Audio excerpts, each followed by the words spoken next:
आज हम एक्सेल में सिंपल इंटरेस्ट कैलकुलेट करना सीखेंगे। हमने यहाँ पे कुछ नेम लिखे हैं, प्रिंसिपल अमाउंट, रेट और टाइम कि इस पर्सन ने 1,25,000 रुपए 2% के रेट के ऊपर 1 साल के लिए इंटरेस्ट पे लिए हैं, तो वो कितना सिंपल इंटरेस्ट साधारण ब्याज देगा। उसको कैलकुलेट करने का फॉर्मूला क्या है? Principal into rate into time over 100। ये प्रिंसिपल मेरा B2 सेल में है, B2 इंटू रेट C2 में है, C2 into D2 time over 100 ने करके एंटर कर दिया है, तो वो हमारा सिंपल इंटरेस्ट कैलकुलेट हो गया है। मैं फिर से दोबारा इज इक्वल टू का साइन डाला है, तो प्रिंसिपल हमारा B3 सेल में है, तो B3 हम लिखेंगे। उसके बाद मल्टीप्लाई का साइन, रेट हमारा C3 सेल में है, फिर से द्वारा मल्टीप्लाई का साइन, और टाइम हमारा D3 सेल में है, और ओवर 100 हमने लिख देना और एंटर कर देना। तो अगर 3,52,000 किसने 4% के रेट के ऊपर लिया है 3 साल के लिए, तो वो 42,240 रुपए जो है वो ब्याज देगा, सिंपल इंटरेस्ट देगा। और इसको हम नीचे ड्रैग कर देंगे तो वो बाकी कैलकुलेशंस अपने आप ही कर देगा। अभी हमने ये सिंपल इंटरेस्ट रेट और टाइम के अकॉर्डिंगली निकाला है। अभी यहाँ पे हमने जो रेट लिखा है वो रेट विदाउट परसेंटेज साइन के हमने डाले हुए हैं। अभी हमने यहाँ पे फिर से दोबारा नेम लिखे हैं, प्रिंसिपल अमाउंट लिखे हैं, रेट और टाइम इन ईयर्स लिखा हुआ है। और जो अभी फर्क क्या है कि हमने जो रेट लिखा है वो परसेंटेज का साइन डाल के लिखा है, कि हमने जो नंबर फॉर्मेट है वो परसेंटेज सेलेक्ट किया है। सिंपल वैल्यूज हमने जैसे यहाँ पे डाली थी वैसे नहीं डाली है, विद द परसेंटेज साइन हमने डाला हुआ है। अभी फॉर्मूला तो वही है, पर अभी हमें ओवर 100 करने की जरूरत नहीं है, क्योंकि रेट पहले ही हमने विद परसेंटेज डाला हुआ है। तो अभी हमारा जो फॉर्मूला होगा वो principal into rate into time हम कर देंगे, तो वो सिंपल इंटरेस्ट निकाल देगा। तो अभी हमने फिर से दोबारा से इज इक्वल टू का साइन डाला है, तो हमारा जो प्रिंसिपल है वो B15 में है, मल्टीप्लाई जो रेट ऑफ इंटरेस्ट है वो C15 में है, वो हमने सेलेक्ट कर दिया है, और टाइम जो है वो हमारा D15 में है, इन ईयर है कि 3 साल, तो हमने वो सेलेक्ट कर दिया। अब ओवर 100 करने की जरूरत नहीं है, तो हम इसको एंटर कर देंगे तो वो कैलकुलेट कर देगा, और ऐसे ही नीचे ड्रैग कर देंगे तो वो सारियां ही कैलकुलेशन जो है वो अप्लाई कर देगा। सिर्फ हमने ये ध्यान रखना है कि अगर परसेंटेज हमने जो लिखी है वो सिंपल वैल्यू में लिखी है तो ओवर 100 करना है, ठीक है, मल्टीप्लाई करके ओवर 100 करना है। और अगर हमने जो फॉर्मूला डाला है और जो हमारा रेट है वो विद परसेंटेज लिखा हुआ है, तो हमें ओवर 100 करने की जरूरत नहीं है।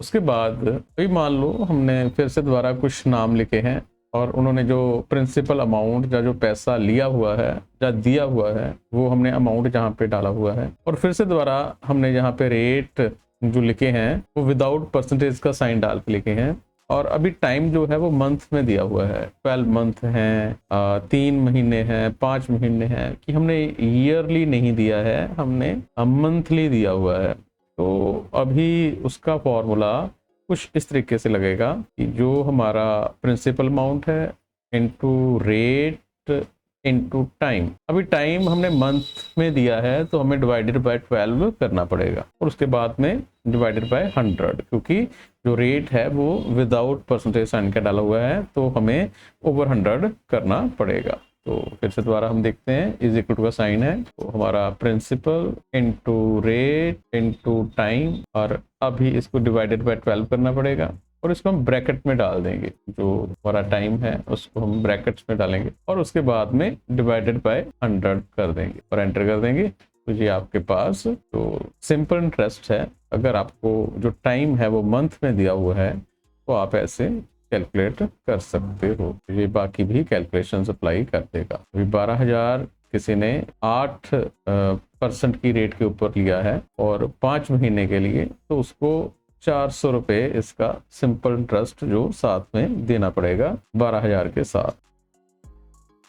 अभी हमने फिर से दोबारा कुछ नेम लिखे हैं, प्रिंसिपल अमाउंट, रेट अभी परसेंटेज के साइन के साथ है, और टाइम फिर से मंथ में दिया हुआ है, तो फिर से वही फॉर्मूला लगेगा, बट डिवाइडेड बाय 100 नहीं होगा। तो अभी हमने ये principal into rate into time, time हमारा मंथ में था तो हमने डिवाइडेड बाय 12 कर दिया है, और अभी ओवर 100 करने की जरूरत नहीं है, हम एंटर करेंगे तो वो सिंपल इंटरेस्ट कैलकुलेट कर देगा। जैसे दोबारा से हमारा प्रिंसिपल जो है वो B39 में है, इंटू करेंगे, जो रेट है वो हमारा C39 में है, फिर मल्टीप्लाई करेंगे, और टाइम जो मंथ में है वो D39 में है, और अभी इसको डिवाइडेड बाय 12 हम कर देंगे। ठीक है, तो हमें जब भी, अभी ये देखो सेम ऑपरेटर्स हम यूज कर रहे हैं पर यहाँ पे एक डिफरेंट ऑपरेटर यूज किया जा रहा है, तो हमें अगर अलग डिफरेंट हम ऑपरेटर यूज करते हैं तो हमें कोशिश करनी चाहिए कि उसको ब्रैकेट्स में डाल देना चाहिए,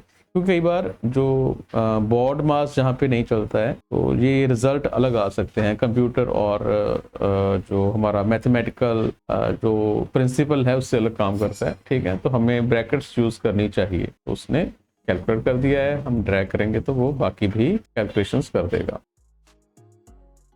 अभी हमने यहाँ पे फिर से कुछ नेम लिखे हैं, प्रिंसिपल अमाउंट लिखे हैं, रेट और टाइम दोनों हमने जो लिखे हैं वो विदाउट परसेंटेज का साइन डाल के लिखे हैं, और ईयरली सिंपल इंटरेस्ट हमने निकालना है तो भी हमने वो पहले ही फॉर्मूला कर चुके हैं, principal into rate into time over 100। ठीक है, तो वो हमने कैलकुलेट कर लिया है, हम इसको ड्रैग करके बाकी कैलकुलेशंस अप्लाई कर लेंगे। ठीक है, तो ये हमारे पूरे साल का जो हमारा इंटरेस्ट था वो हमने कैलकुलेट कर लिया है। अभी इसमें से अगर हमने मंथली इंटरेस्ट कैलकुलेट करना है, तो ये हमने ईयरली किया था तो हमने इसको मंथली कैलकुलेट करना है, तो हम दो तरीके से, यहाँ पर अगर हमने कैलकुलेट किया हुआ है तो फिर हम क्या करेंगे, इज इक्वल टू, और ये मैंने सिंपल इंटरेस्ट निकाला था इसको डिवाइडेड बाय 12 कर देंगे, तो ये हमारा 208 जो हमने अभी निकाला है वो निकला है।